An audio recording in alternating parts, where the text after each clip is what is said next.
Mesdames, Messieurs, bonjour, bonsoir selon l'endroit où vous vous trouvez. Bienvenue à votre nouvelle émission 52 minutes pour savoir. Un rendez-vous mensuel qui vous propose des grands reportages avec un invité sur le plateau sur des sujets de société, des sujets de culture, bref, toutes les questions qui peuvent vous intéresser. Et pour ce premier numéro, nous avons fait un gros plan sur la circulation routière et les infrastructures routières. Installez-vous confortablement et c'est parti pour 52 minutes pour savoir. La circulation à Bamako est un véritable parcours du combattant. Le bon sens a cédé la place au désordre, non-respect du code de la route et méconnaissance du code de la route, non-respect des feux tricolores, stationnement anarchique. Le comportement de certains usagers laisse à désirer. Dans ce grand reportage que nous vous proposons à présent, nous avons mis l'accent sur 3 types d'usagers. Il s'agit des conducteurs de Sotrama, de mototaxis et de véhicules personnels. Pour couronner le tout, l'explication d'un spécialiste sur l'exploitation des ouvrages réalisés par les autorités pour faciliter la circulation. Alors, qu'en est-il de leur utilisation par les usagers et comment se comportent les usagers dans la circulation à Bamako? La réponse est dans ce grand format signé Chaka Konaté, Imon Frissanou et Tchedje Moussa Kamara. Yacouba Koïta est chauffeur de Sotrama. Il dessert la ligne Banankoro-Marché de Kola, située à côté de l'hôpital Gabriel Touré. Nous l'avons rencontré à l'arrêt de Sotrama, se trouvant au niveau de la Tour d'Afrique à Faladje. Des passagers arrivés à destination descendent, tandis que d'autres prennent place à bord de ces véhicules de transport commun.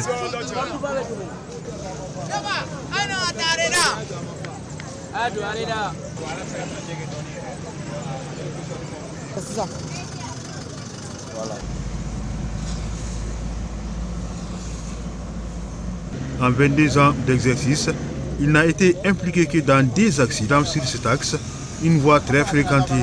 Cela s'explique par son bon comportement dans la circulation.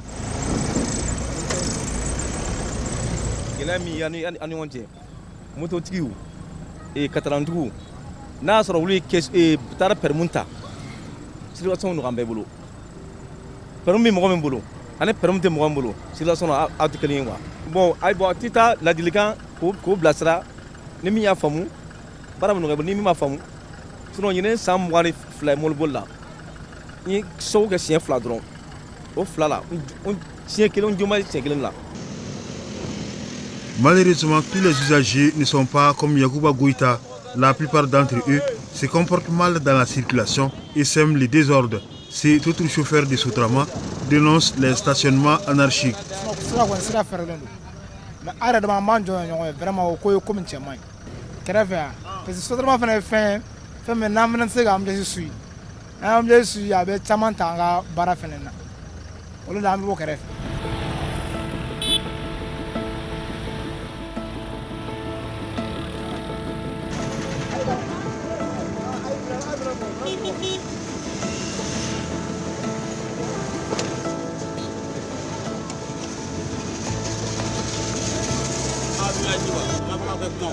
Et ne conduisent plus, mais ils évoluent toujours dans le domaine car ils sont devenus aujourd'hui des syndicalistes.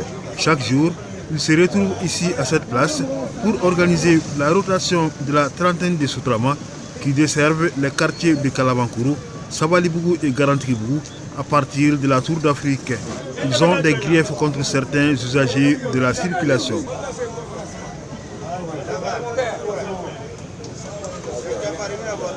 Bila voie normale kan moto tiga bi fanga gora bi fili wo mi bo chenle o wara tu kono onana ka moto ta soron de circulation là qu'est-ce que c'est que chez autoroute ko de la route mon kana o ko de la route o kono o de kumbanka bo taxi tikuta dans la circulation il y a une distance de sécurité qu'on doit respecter o te mal ubi nu ndai lale wone baraka fa bi ne kuso jago ale faut qu'on respecte. Son collègue se plaint des routes muettes, allusion à l'absence ou l'insuffisance des panneaux de signalisation et des marquages au sol. Hydrofiman betakada, fimamba avait phare consommé, avait lumière consommée. Ambi boulot kanti. Et puis boliti siraba dando, iti chemanche don, iti dando indo. Panneau kadoko. Ni kuna foni balia faraloka. o accident o bɛɛ ti chauffeur nɔ ye dɛ u k'a lajɛ n'an ye Kalamankɔrɔ sira ta séparation in ka peinture aluminium rouge blanc a kan ka kɛ séparation na goudron limite o kan ka jira i la a cɛmancɛ kan ka jira i la hali ni fari jɔr'i ɲɛ kan ni peinture aluminium b'a la ça brille i b'i ka couloir ta a ka ca Ala fɛ a bɛ accident dɔ bɔ yen n'an y'o bila cɛncɛn est un corps mobile sur une surface plane n'i ye fɛrɛ min a la a b'i ka degré de freinage de réduit i kura mɔgɔ ninnu nalen an b'u fo parce que u bɛ ka baara min kɛ anw ka sécurité b'a la.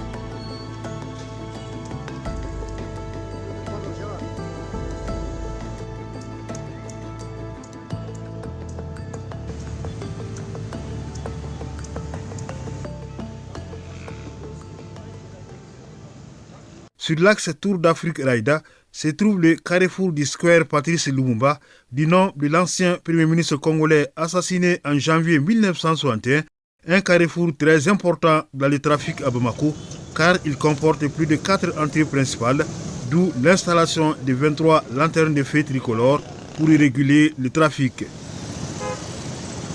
Ici, nous avons un espace, un grand espace, et un grand nœud routier qui prend en compte 4 petits carrefours. Nous avons un premier carrefour qui va vers l'ORTM, qui est à l'angle de l'hydraulique. Nous avons un deuxième croisement qui est vers l'ancien Odipac. Nous avons un troisième croisement qui est vers la BDM. Et nous avons un quatrième croisement qui est vers la station Shell. Et donc, ce sont ces 4 petits croisements, en fait, qui sont gérés de façon uniforme et de façon unique par un contrôleur de feu tricolore. Et donc la régulation doit être très efficiente à ce niveau pour qu'il n'y ait pas de frein à la mobilité ou en tout cas pour permettre une grande fluidité. C'est ça la difficulté du square. Et le temps de dégagement ici est très long. C'est-à-dire qu'on a le vert en entrant dans le carrefour. Au moment où on doit sortir du carrefour, on a fait pratiquement 6, 7, 8 secondes. Ailleurs, ce temps il est réduit à 2-3 secondes. Dans des situations plus simples. Donc le seul contrôleur qui, en situation simple, prend 4 lanternes, ici nous avons 23 poteaux de feu tricolore qui sont pris en charge par le contrôleur. Et donc vous voyez toute la délicatesse et la complexité de la chose.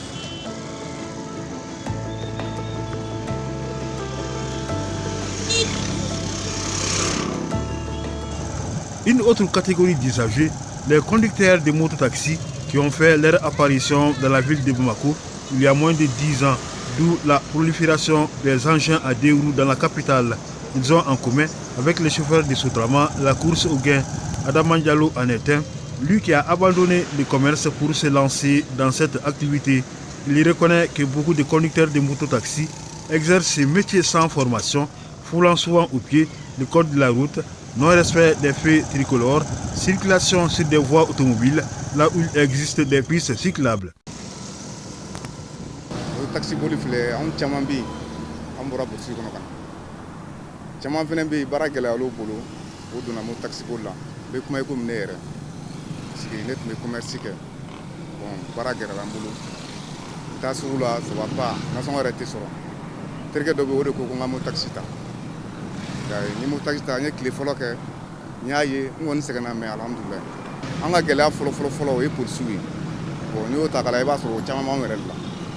Ni ko n ka kuma ni tiɲɛ ala cɛla o ye tiɲɛ ye parce que mun na n ko caman b'anw yɛrɛ la circulation anw caman bɛ anw t'a dɔn sariya ye min anw caman bɛ anw t'o dɔn mais ne kɔni n bɛ se ka kuma ni ta ne bɛ se ka kalo yɛrɛ kɛ polisi tɛ ne la jɔ k'a sababu kɛ ne ye baara nin taabolo faamu dɔw ye susarti ye dɔw ye voie bolicogow ye bon dɔw yɛrɛ ye bolikojuguw ye bon ka bɔ Tour d'Afrique la ka na fɔ ba kɔfɛ ne ya mototigiw ni mobilitigiw tɛ ɲagami o bɛɛ ye mototigiw ka sira ye a bɛ se ka diya ye mototigi bɛ se k'i kalabanciya ka don mobilitigiw ka côté la sinon dérangement foyi tɛ mobilitigiw ka côté ou bien mototigiw ka côté dérangement foyi t'a la bɛɛ b'a ka côté fɛ soit sisan u bɛ goudron dilan na i bɛ taa sɔrɔ yɔrɔnin dɔ bɛ yen u bɛ tigɛ a bɛ le voie kan dɔɔnin a bɛ jigin voie kan personnel tigi fana caman bɛ yen u bɛ to taa la u kan ka fara or que u ka signalement di à descendre u t'o kɛ dɛ dans 0 mètre o bɛ sin ka i fili ka don bon o b'a sɔrɔ tellement tigi bɛ jagada i bɛ boli kojugu la déjà e tɛ se ka fɛɛrɛ maîtriser ka fɔ k'i bɛ bɛn n'a ye i bɛ don a la o fana bɛ na n'a problème caman anw ni sotarama tigi ani taxitigi an bɛɛ ye kelen ye parce que an bɛɛ ye taɲini n'a ye a b'an kun na fɛn min b'an bolo recette de don a b'an kun na e bɛ ka client n'e tɛmɛna dɔrɔn i ka recette tɛ dafa or que i ka bɔ ordre an t'o kɛ dɛ client b'i bolo bɔ dɔrɔn e t'a ɲɛɲini e b'i fili or que i n'a fɔ e ta de ye gitɔrɔn ka sɔrɔ e kan ka boli sariya dɔ de kɔnɔna la o bɛ sotarama tigi la o bɛ taxitigi la i komi o b'anw teliman tigi la cogo min.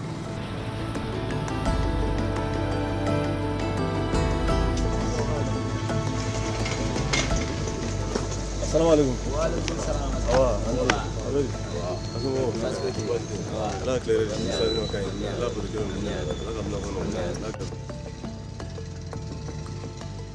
La troisième catégorie d'usagers que nous avons rencontrés est un conducteur de véhicules personnels. Chaque matin, il quitte la Fiabougou pour le centre-ville. Il passe par la place Cannes, le carrefour Boujiba, le carrefour des monuments Kwame Nkrumah. Une fois arrivé à ce niveau, il a deux choix, aller à gauche pour passer devant le centre islamique ou aller à droite pour passer par l'échangeur de la cité administrative et gagner le boulevard de l'Indépendance. Il conseille la prudence aux usagers de la route.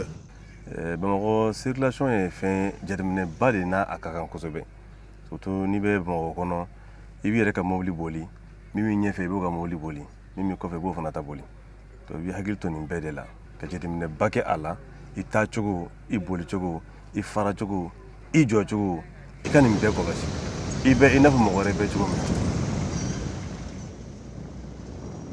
na k'a ta Boujiba ka se Kwame Nkrumah ka monument ma sira lafɛrɛlen de don bon o de la ne bɛ bɔ a fɛ a embouteillage ka dɔgɔ fana ni sira lafɛrɛlen bɛ a ka ca la kɔlɔlɔ caman bɛ yen accident caman bɛ yen mɔgɔ bɛ se k'u yɛrɛ kisi a ma parce que n'a gun bɛ ɲɔgɔn na cogo dɔ la a bɛ na ni ko caman ye donc ne bɛ bɔ a fɛ ka da o dalu fɔlɔ kan a filanan ye jumɛn ye sira fana don sira min a dingɛw ka dɔgɔ a gɔtɔrɔn labɛnnen bɛ ka ɲa donc k'a fɔ mɔgɔw bɛ fɛɛrɛw minɛ ka jɔmisɛnnin caman kɛ o tɛ sira in fana kan depuis fana panneau minnu bɛ yen ni mɔgɔ kan ka janto la fana siraw kan o ɲɔgɔnnaw fana b'a kan pour que ka mɔgɔw dɛmɛ ni sera stop ma e kan ka jɔ mɔgɔ wɛrɛ b'i tɛmɛ ni sera rond point ma e kan ka jɔ min bɛ rond point kɔnɔ o ka munumunu ka bɔ fɔlɔ après e bɛ don donc rond point ba fila de b'a la Boujiba rond point ye kelen ye dɔ in fana ye fila ye.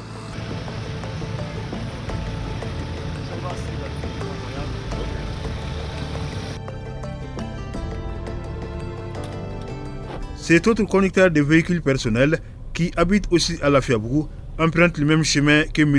Koulibaly. Je demande à tous les usagers d'être disciplinés par rapport au respect du code de la route. Il suffit seulement de respecter les feux de signalisation et puis les tracés sur la chaussée aussi, surtout les tracés passage piétons. Les piétons sont toujours prioritaires sur la voie, quoi. Respecter les panneaux de signalisation aussi.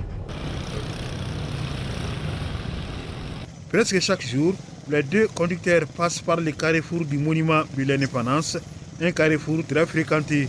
Ici, le trafic est très dense, car par jour, plus de 3000 véhicules passent par là, selon le responsable du service de la régulation de la circulation et des transports urbains à la mairie de Bamako.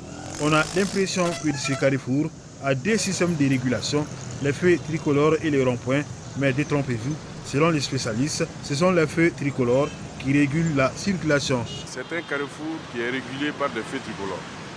Mais la spécificité, comme vous l'avez évoqué, c'est qu'il existe un rond-point qui est différent d'un giratoire.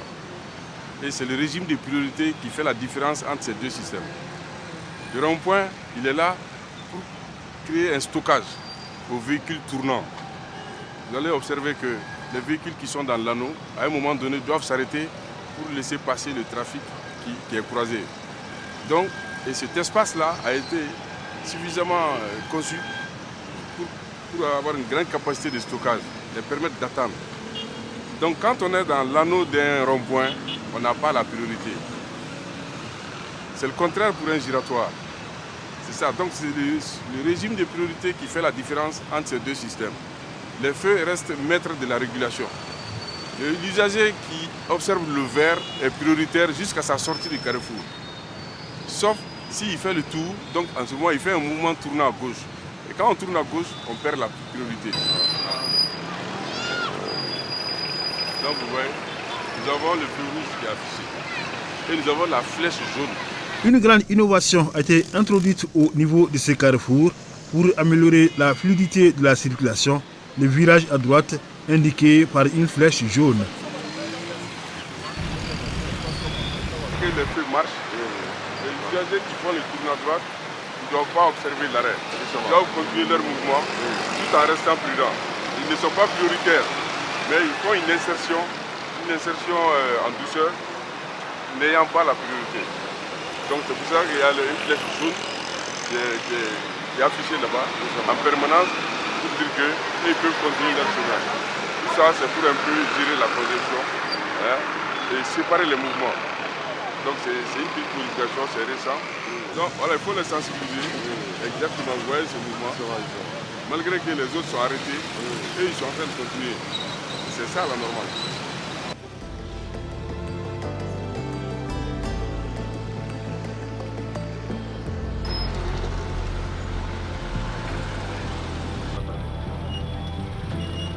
À ne pas confondre donc les ronds-points et les carrefours giratoires, les régimes de priorité et les signalisations font la différence entre ces deux ouvrages, tous conçus pour la régulation de la circulation. Quand on est dans un giratoire, dans l'anneau d'un giratoire, on est prioritaire. Par contre, quand on est dans une configuration de rond-point, on n'est pas prioritaire. Donc quand on est dans un rond-point, c'est la priorité à droite. Pour la signalisation, il y a une différence. Le giratoire est pré-signalisé, c'est-à-dire qu'avant le giratoire, sur toutes les branches du carrefour, normalement il y a un panneau triangulaire de céder le passage. Ça vous annonce le giratoire et il y a un cercle dans l'intérieur de ce panneau avec des flèches qui tournent. Ça veut dire que c'est un giratoire. Donc vous rentrez dans un giratoire, vous n'êtes pas prioritaire en aucune façon. Vous ne pouvez que céder le passage aux véhicules qui sont croisés. Et donc par contre dans un rond-point, le régime de priorité, c'est la priorité à droite. C'est la priorité à droite.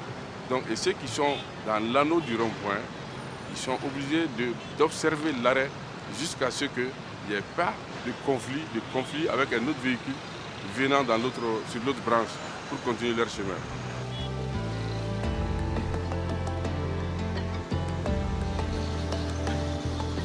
De nombreux équipements ont été installés par les autorités pour réguler la circulation et faciliter la mobilité des usagers, parmi lesquels figurent les feux tricolores. Le feu permet de distribuer de façon rationnelle le temps de passage des véhicules sur les différentes branches d'un carrefour.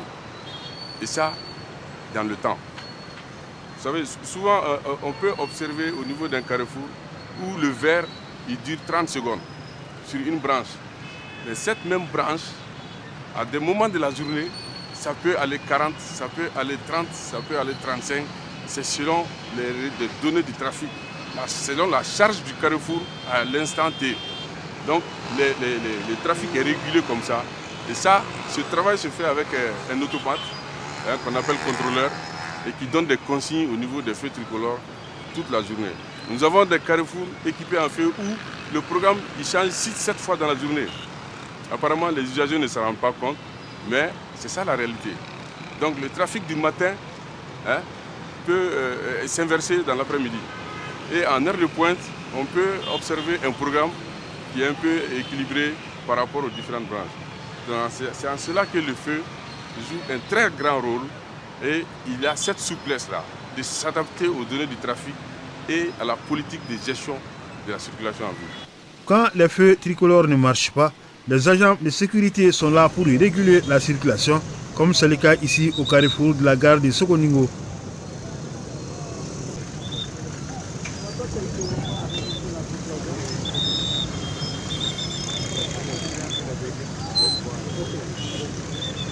Les services techniques et les usagers sont tous conscients de l'indiscipline dans la circulation qui provoque malheureusement beaucoup d'accidents.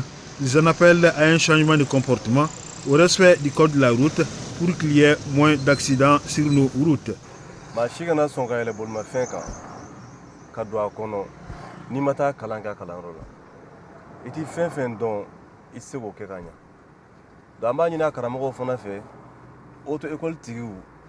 U kana mobili dege ni wariko jɛ u kana mɔgɔ si ɲɛda lajɛ ni min y'a dɔn o ni permis ka kan o ka di ni min m'a dɔn n'a n'a mankan a ka saga pour que a k'a dɔn ka ɲɛ parce que ale kelen bɛ se ka ni caman de bɔnɛ accident kɔlɔlɔ a ka ca la a ti dan a tigi kelen ma hali mun sen t'a la hali mɔgɔ min b'a sen na hali mɔgɔ min sigilen bɛ feere la gudɔrɔnda la n bɛɛ bɛ se ka dɔ sɔrɔ a la. K'a ɲini mobili bolilaw fɛ ani moto bolilaw n'a bɛ boli mobili boli n'a bɛ moto boli hali n'i b'i sen na siraba kan jateminɛ kɛ cogo bɛɛ la i taa yɔrɔ i kun tilenna i kini i numan i kɔ ani i ka to lamɛnni na dɔ bɛ se ka tila sɔngɔ kelen i t'a mɛn n'an bɛ sira kɔni kan sira kanna ka kan ni kɔlɔsili min ye a ka kan ni matarafali min ye an b'a ɲini siraba kan mɔgɔ bɛɛ fɛ bɛɛ k'i janto i ka o kɔlɔsili la i janto i yɛrɛ la i k'i janto mɔgɔ wɛrɛ la. Les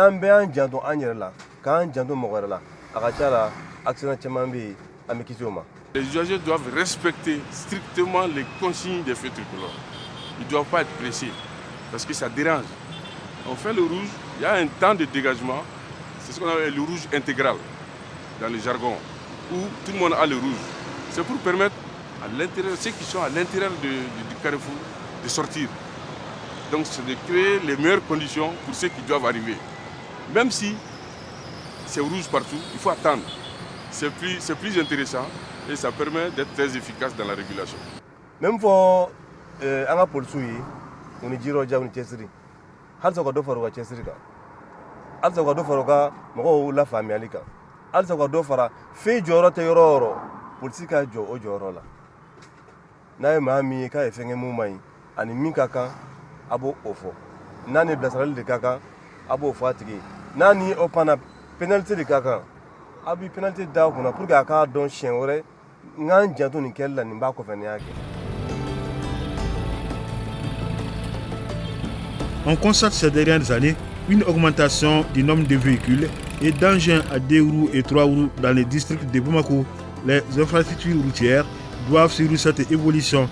L'une des solutions trouvées a été l'instauration de la circulation alternée sur certains axes aux heures de pointe, entre 7h et 9h pour la matinée, entre 16h et 19h pour l'après-midi.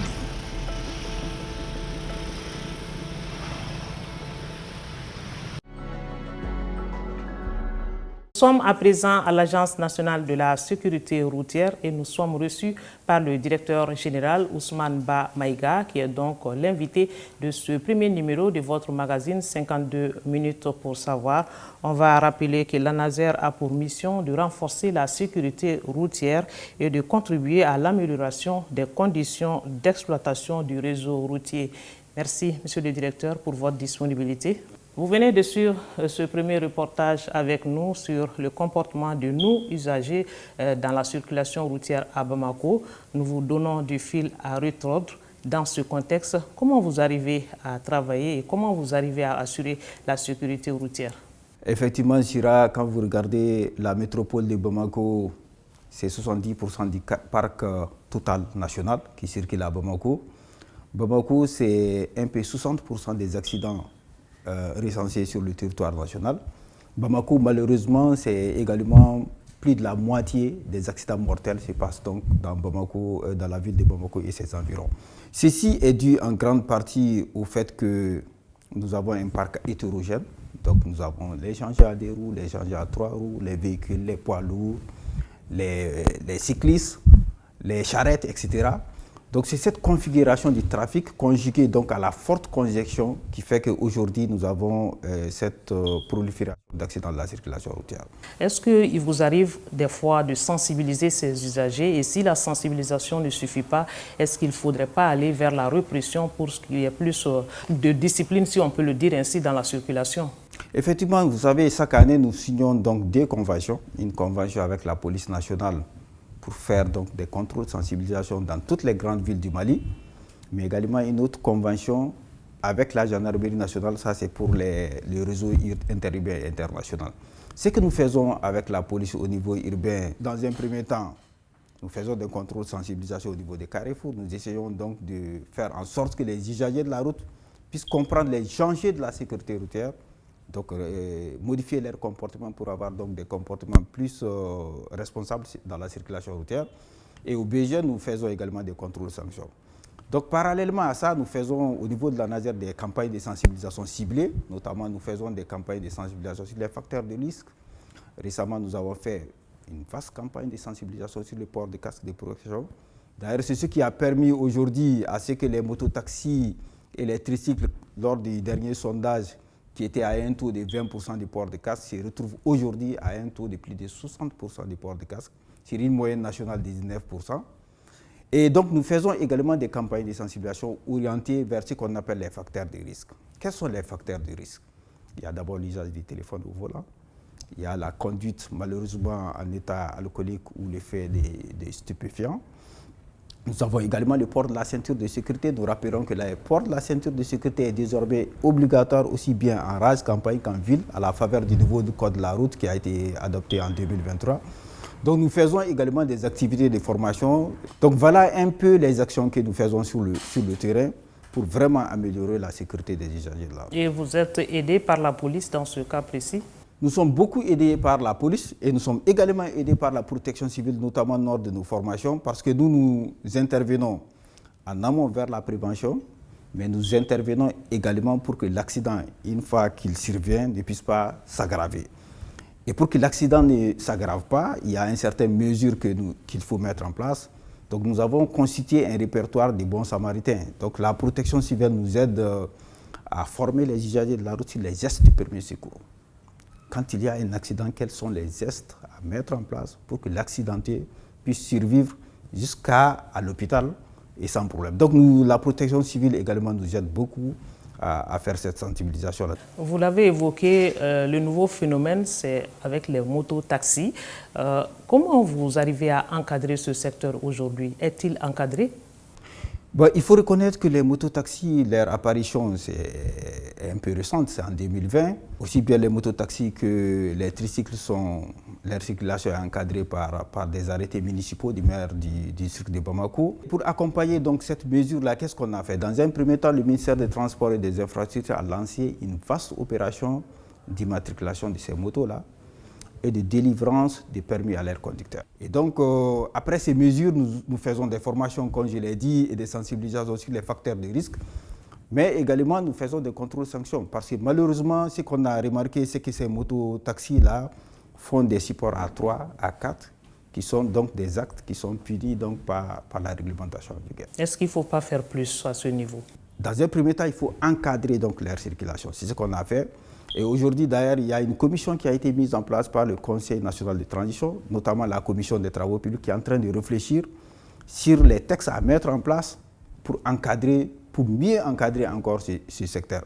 Mais nous, notre point de vue, c'est quoi? C'est qu'aujourd'hui, il faut aller, comme je l'ai dit, vers la mise en place du plan de mobilité qui est au niveau du département des transports, qui va permettre donc de réduire la part modale de tous ces moyens individuels de transport-là, pour faire en sorte que ceux qui empruntent les motos puissent emprunter les bus de grande capacité pour faire les déplacements en toute sécurité. Il y a un problème qui a été évoqué dans le reportage, notamment par rapport aux routes muettes, dites muettes. Il n'y a pas de tracé sur les routes, il n'y a pas d'indication.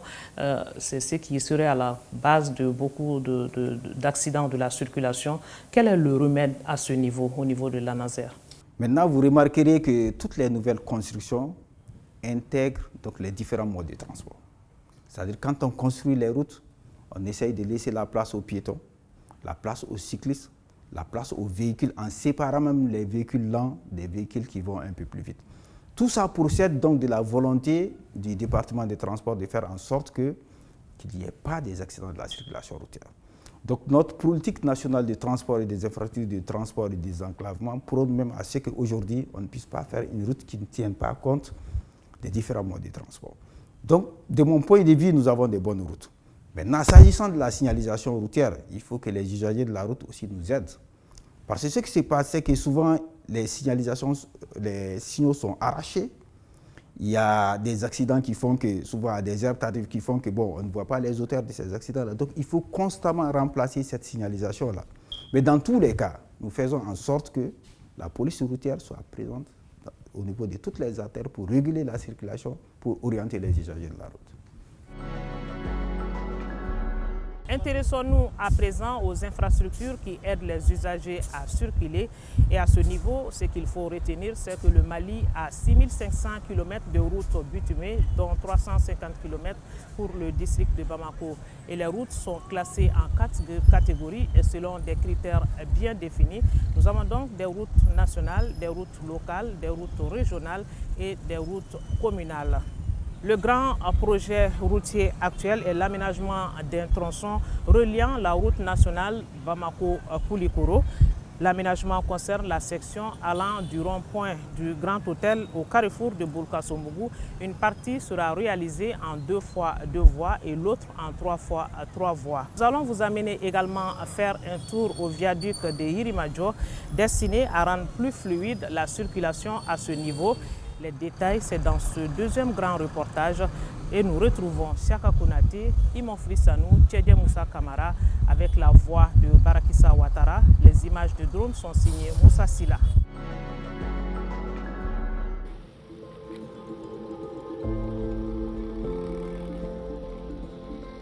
Sa construction et son ouverture à la circulation ont constitué un ouf de soulagement pour les habitants de Yirimadjo, de Niamana et de Baguineda.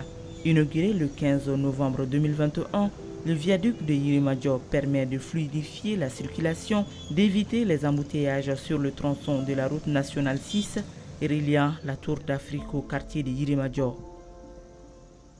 Par définition, on dit qu'un viaduc est un ouvrage de grande longueur, généralement de grande longueur, qui permet de franchir un obstacle, soit un obstacle naturel ou artificiel. Donc sur ça, nous avons des cours d'eau, nous avons des vallées, nous avons également des voies ferrées et des routes. Et le rôle de ce viaduc, c'est permettre d'éviter le croisement entre les usagers venant de la Tour de l'Afrique et ceux du troisième pont. Par contre, un échangeur est un dispositif routier qui permet l'interconnexion de plusieurs routes sans interrompre le trafic. Généralement, il est composé de ponts et des bretelles d'accès pour réguler les flux des véhicules entre les différentes voies.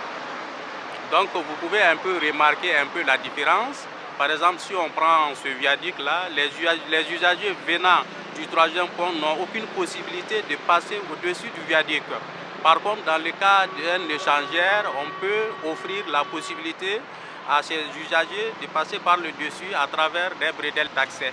Long de 196 mètres, le viaduc de Yirimadjo a coûté 40 milliards de francs CFA, entièrement financé par le budget national. Il est l'une des composantes du projet d'aménagement en 2 fois 2 voies de la route allant de la Tour d'Afrique à Yirimadjo et d'aménagement de la route reliant le troisième pont de Bamako à la RN6. Un projet qui entre dans le cadre de la mise en œuvre des actions prioritaires de la politique nationale des transports, des infrastructures de transport et du désenclavement adopté en 2015. L'actuel directeur régional des routes de Bamako en était le chef.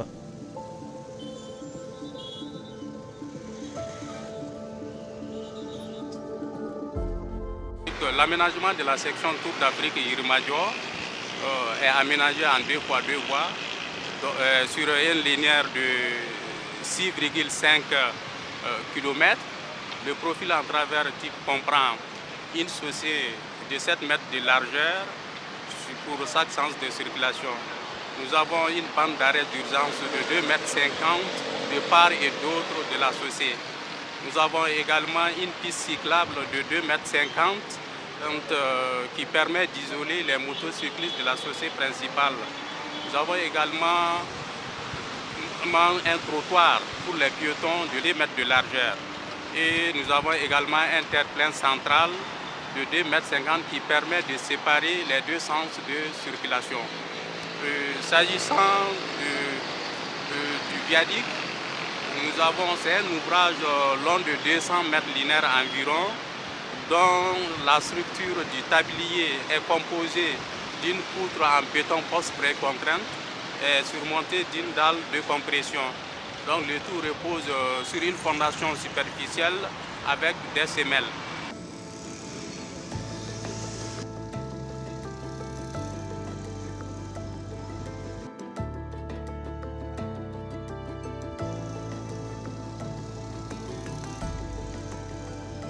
Aménagement des trottoirs, de pistes cyclables, des carrefours en giratoire ou dotés de feux tricolores.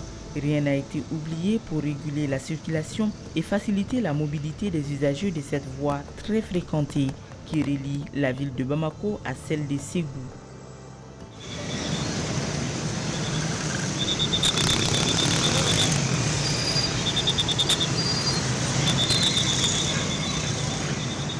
Nous avons certains carrefours qui sont équipés en feux tricolores et d'autres sont aménagés en giratoire.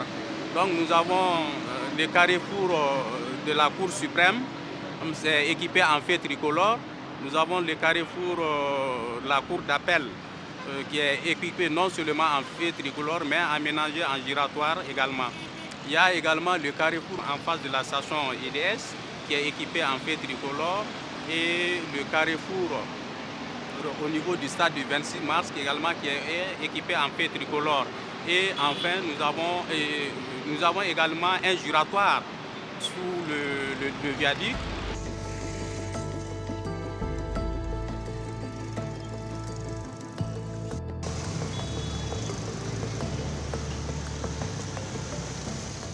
Le directeur régional déplore le comportement de certains conducteurs des engins à deux roues qui circulent sur la chaussée réservée aux véhicules alors qu'une piste cyclable est aménagée pour eux. Il déplore aussi l'occupation anarchique des voies. Ce problème constitue une entrave à l'exécution des travaux de construction d'un autre projet routier, l'aménagement du tronçon urbain allant du carrefour du Grand Hôtel de Bamako à celui de Boulkassoumbougou.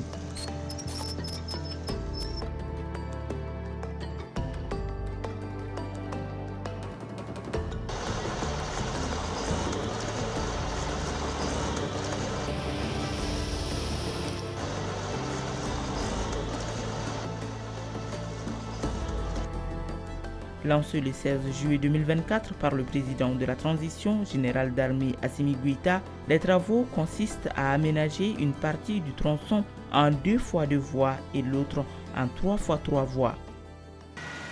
Il y aura un aménagement de 9,420 km, dont environ 7,345 seront aménagés en 2 fois 3 voies. Donc on peut décrire ce projet en 3 composantes. La première section, c'est du PK0 qui commence au carrefour du Grand Hôtel et finit au carrefour du monument des enfants de la Palestine. Donc sur un linéaire de 675 mètres linéaires et qui va être aménagé en 2 voies aller, en 2 voies retour, plus un accotement de 2 mètres pour servir de circulation pour les engins à 2 roues. Plus il y aura des caniveaux et puis des trottoirs pour recevoir les piétons. Le deuxième, c'est à partir du carrefour du monument des enfants de la Palestine jusqu'au carrefour du 3e arrondissement, sur un linéaire de 2,075 km. Donc cette fois-ci, on aura toujours 2 fois 2 voies, plus des pistes cyclables de 2 mètres de part et d'autre pour les engins à 2 roues. Il y a les caniveaux et puis les trottoirs pour recevoir effectivement les piétons. Le dernier tronçon, ça va être du carrefour du 3e arrondissement au PK2 plus 0,75 jusqu'à la fin du projet, c'est-à-dire là où commencent les 2 fois 2 voies de la route Bamako-Koulikoro à Boulkassoumbougou. Donc c'est un linéaire de 7,345 km environ. Donc cette fois-ci, on aura 2 fois 3 voies. 3 voies aller et 3 voies retour. Plus 2 mètres de bande d'arrêt d'urgence en cas de détresse pour les véhicules de part et d'autre. On aura encore des pistes cyclables de 2 mètres chacun de part et d'autre pour recevoir notamment les engins en 2 roues. Il y aura des caniveaux et puis des pistes cyclables. En plus de ça, on peut dire qu'il y aura 3 ponts. Il y a le premier pont, des ponts de 20 mètres linéaires. Le premier pont serait juste avant le carrefour du Bongoni. Le deuxième pont juste après le carrefour du Bongoni. Et le dernier pont, ça va être juste avant la Shell. C'est un projet où on est actuellement sur les parties de terrassement. Donc on aura après sur une couche de fondation qui va être à latérite de ciment de 20 cm d'épaisseur. Sur ça, on aura une couche de base de 12 cm d'épaisseur en grave bitume. Et la dernière couche, c'est-à-dire que la couche de roulement, va être un béton bituminé de 5 cm, ce qu'on appelle couramment, en jargon courant, on appelle goudron. Donc ça va être à 5 cm d'épaisseur. Le trafic est très dense sur ce tronçon urbain de la route nationale 27, reliant Bamako à Koulikoro. Il sera difficile pour les piétons de traverser cette route large de plus de 33 mètres par endroit. Pour la sécurisation des piétons, des passerelles ainsi que des équipements de régulation de la circulation seront aménagés. Autre aménagement, il y aura 4 passerelles. Et les passerelles, quand vous regardez, sont tous positionnés, en tout cas pour le moment, sur le tronçon qui va être aménagé en 2 fois 3 voies. C'est les passerelles qui vont permettre aux piétons de passer en toute sécurité. En toute sécurité, de traverser la route en toute sécurité. La première passerelle va être au niveau juste avant le tournant du lycée Bouyagui. La deuxième passerelle va se positionner juste avant d'arriver à l'INA Park. La troisième passerelle au niveau du lycée Kodonso. La dernière parcelle serait au niveau de Bourkasumbougou, c'est-à-dire avant le tournant de Sangaré-Bougou. En plus de ça, il y aura aussi l'éclairage public. L'éclairage public qui va permettre que la voie, même la nuit, la voie serait bien éclairée et ça va encore embellir la ville de Bamako. Et surtout, ça va permettre de doter la ville de Bamako d'une route moderne qui va permettre de augmenter le niveau, d'améliorer le niveau de service des usagers et puis aussi d'assurer la sécurité de la population. La densité du trafic sur cet axe et l'occupation des emprises sont entre autres difficultés qui constituent un obstacle à l'évolution des travaux. L'entreprise doit s'accommoder de cette situation quand on sait qu'il n'est pas possible de faire des déviations. C'est un projet urbain qui draine une circulation très dense et il y a une forte population qui sont concentrées dans ces zones avec l'extension de Bamako. Donc on n'a pas de marge de créer des déviations. Donc on est contraint de travailler sur le trafic. Donc il faut assurer ce trafic-là, permettre aux gens de circuler plus ou moins dans des conditions acceptables et en même temps travailler. Et tout ça là, on a des délais contractuels qu'on doit respecter, on doit assurer la qualité des travaux et dans les règles de l'art.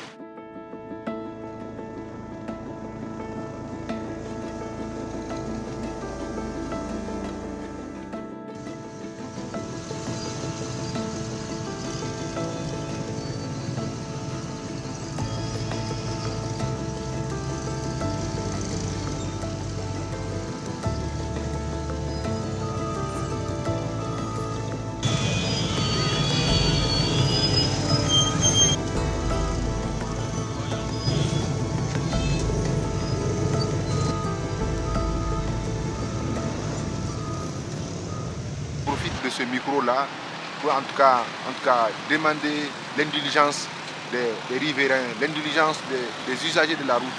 Il y a toujours des désagréments, quel que soit, mais nous travaillons sur ça avec la plus forte concentration, avec plus de détermination. Nous travaillons sur ça pour minimiser ces désagréments.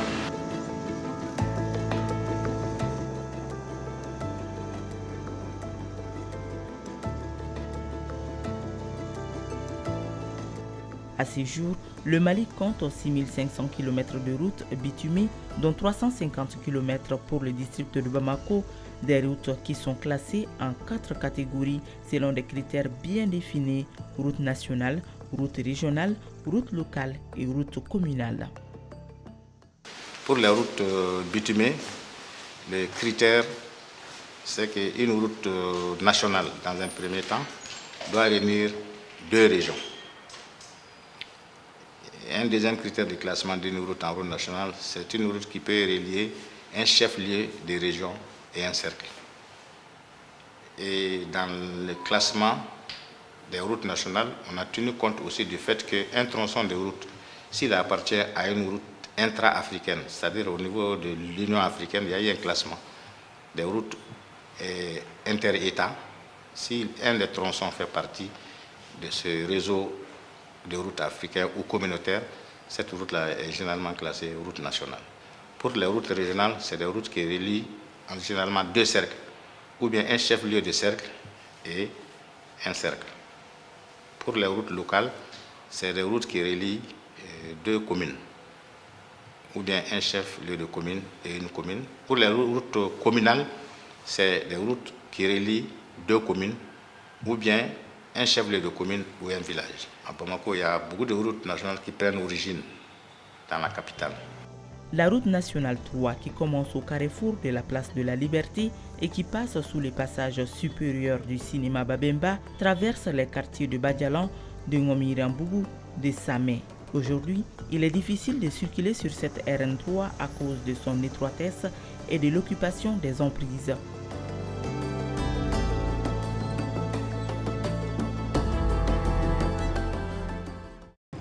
Aujourd'hui, les paramètres initiaux de cette section de route sont dépassés du fait de la densification de la population, de l'explosion du trafic international vers le port de Dakar. À cela, il faut aussi ajouter l'occupation de l'emprise de la route. Donc tous ces phénomènes engendrent beaucoup de risques par rapport à la sécurité routière.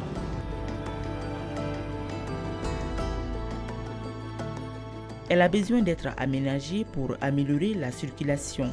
Les autorités y ont pensé car une partie du tronçon sera aménagée en 2 fois 2 voies à partir du carrefour de l'ex-GMS.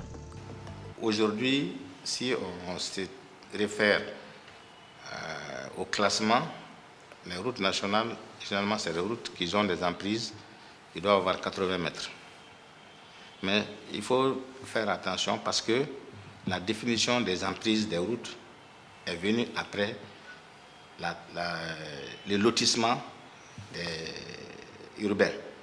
Donc généralement, même si une route nationale prend origine à l'intérieur d'une commune, surtout en milieu urbain, c'est difficile d'avoir des emprises de 80 mètres. Mais en rase campagne, on s'efforcera d'avoir cette emprise de 80 mètres. Mais si les travaux les nécessitent aussi, souvent on est obligé de faire des démolitions par exemple pour les travaux d'envergure internationale, d'avoir cette emprise. Donc, ce qui va nécessiter au moins des travaux de démolition et de dédommagement des personnes qui occupaient ces emprises-là.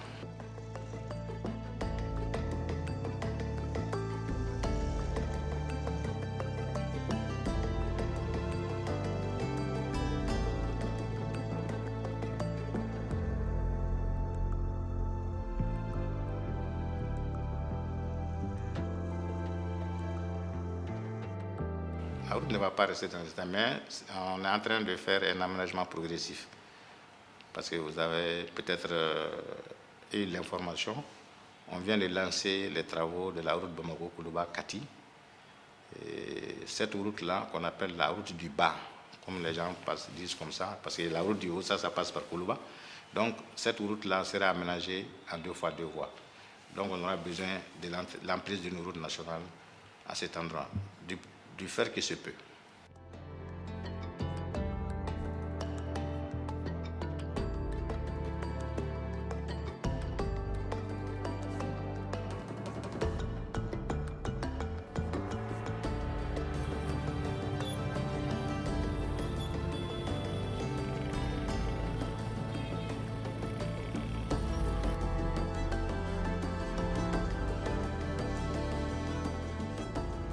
Les travaux n'ont pas encore commencé, mais dès qu'ils commenceront, ils seront suivis par la Direction générale des routes.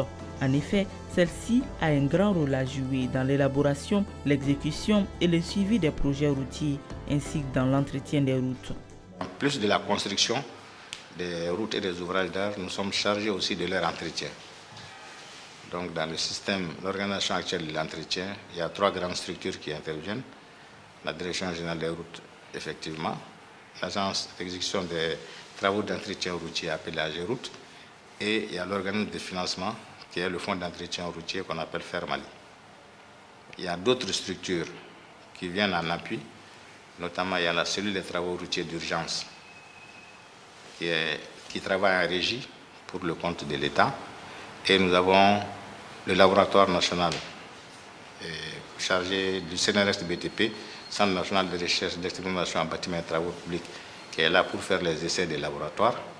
Il y a notre institut de formation, l'INSP BTP, qui fait la formation continue des cadres du département. Et au sein du département, il y a d'autres structures avec lesquelles nous travaillons. Nous avons une direction des ressources humaines, nous avons une direction des finances et du matériel. Les infrastructures routières sont réalisées par l'État, mais leur exploitation revient aux collectivités. C'est le cas par exemple du district de Bamako, où l'exploitation des routes est dévolue à la mairie, plus précisément à la direction de régulation de la circulation des transports urbains créée en 2006.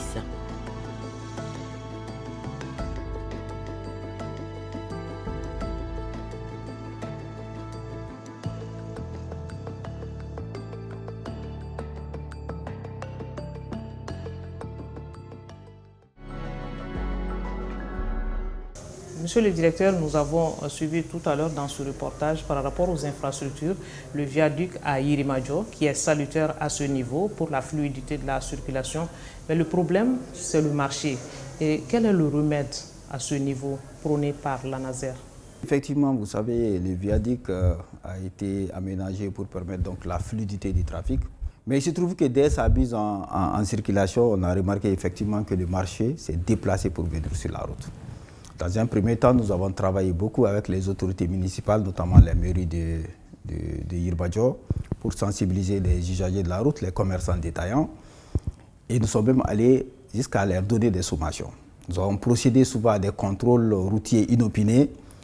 Mais finalement, l'option qui a été retenue par le ministère des Transports et des Infrastructures, c'est de créer donc un mur de séparation entre le marché et donc la route. Et ça voudrait dire qu'il faut adapter des infrastructures aux réalités du terrain. Exactement, parce que vous savez, nous sommes en train de faire des grandes voies qui traversent donc nos villes. Nous accompagnons donc la construction de ces infrastructures-là par des volets sensibilisation. Mais malheureusement, souvent, les usagers sont tels que, bon, ils font autre chose. C'est pourquoi nous sommes souvent obligés de faire des mesures physiques, donc des barrières qui font qu'on peut séparer donc les usagers de la circulation pour éviter donc les accidents de la circulation routière. Et toujours par rapport aux infrastructures, au niveau des ronds-points qui sont au niveau de Yirimadio et de Banankabougou aujourd'hui, ce sont des ronds-points qui créent plus de bouchons dans la circulation que de solutions aux bouchons dans la circulation. Et quelle est l'alternative à ce niveau aussi? Vous savez, en termes de sécurité routière, nous ne sommes pas trop contre des ronds-points qui créent des bouchons. La vocation première de ces ronds-points-là, c'est un ralentissement du trafic. C'est pour permettre de casser la vitesse. Je rappelle qu'au Mali, les statistiques nous montrent qu'un accident, plus d'un accident mortel sur 3 est dû donc à la pratique de l'excès de vitesse. Donc ces ouvrages qui sont là, c'est des ouvrages de réduction de la vitesse, de faire en sorte que les gens puissent conduire à des vitesses limites. Dans la ville de Bamako, la vitesse limite, normalement, ou dans toutes les villes du pays, c'est un maximum de 50 km/h. Face donc au bon état des infrastructures routières, les gens sont plus enclins à prendre des vitesses plus élevées. Donc ces ouvrages qui sont là permettent donc de les ralentir, même si effectivement il y a souvent des bouchons. Mais nous travaillons beaucoup avec la police routière pour faire donc la régulation et en tout cas on aura moins d'accidents dans ces cas. Donc ces ronds-points sont réalisés dans ce contexte? Exactement, parce que c'est des ouvrages de ralentissement du trafic et surtout de partage du trafic. Parce que souvent, il y a, dans les grandes villes comme Bamako, il y a des difficultés pour faire des mouvements de tourner à gauche. Donc ces ronds-points permettent donc l'insertion du trafic et donc permettent donc ces mouvements-là en toute sécurité. Pour plus de fluidité, il faut beaucoup plus d'infrastructures. Quels sont les grands projets d'infrastructures qu'on peut noter aujourd'hui? Et à la faveur donc du programme d'urgence qui a été financé même par la présidence de la République, le ministère des Transports a mis en œuvre beaucoup d'infrastructures neuves dans les quartiers périphériques et aussi bien au centre-ville de Bamako. Ces infrastructures permettent non seulement de décongestionner donc, le centre-ville, de servir également de voies de contournement. Maintenant, ce qu'il faut faire, effectivement, toutes les infrastructures routières aujourd'hui qui sont en cours de construction, comme je l'ai dit, intègrent donc, les différents modes de transport. Et ces infrastructures sont auditées par l'Agence nationale de la sécurité routière pour voir si toute la dimension de sécurité routière a été suffisamment prise en compte pour que les usagers de la route puissent circuler. En fait, nous sommes en train de construire, comme on le dit, des routes qui pardonnent. Parce que l'erreur, elle sera toujours là, mais l'infrastructure va être là pour couvrir donc, ces erreurs-là et permettre donc aux usagers de la route de circuler en toute sécurité. C'est sur cette interview que se referme ce premier numéro de votre émission 52 minutes pour savoir. Nous avons mis nos projecteurs sur la circulation à Bamako, les infrastructures, le comportement des usagers. 52 minutes pour savoir est une réalisation de Imon Frissanou. Merci à toutes les équipes de reportage et à vous, chers téléspectateurs. On se donne rendez-vous dans un mois, Inch'Allah.